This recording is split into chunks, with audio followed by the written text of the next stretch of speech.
2026 yılı 4. ayının 1. günü Kırgızistan Bişkek 2026'da 4. ayının 1. günü askerler kilozda o bayram almıştırış için ben bayraktayım ben o postuğan askerler almışlık hazır şunu işte o askerler kilozda postuğan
almışmayken postuğan askerlerine ilip getirken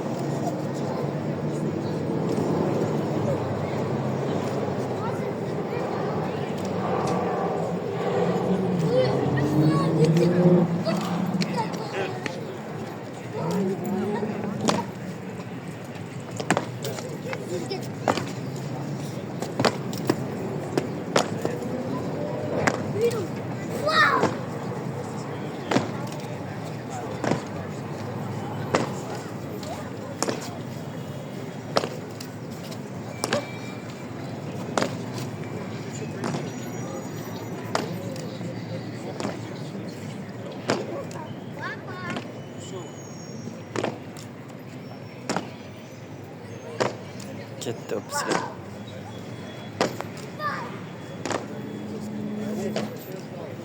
Kırgızistan Bişkek 2026 yılı 4. ayının 1. günü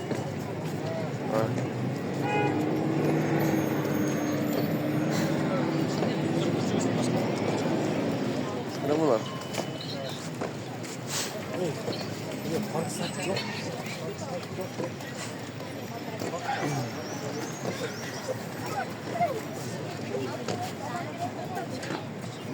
Aman bunu alma.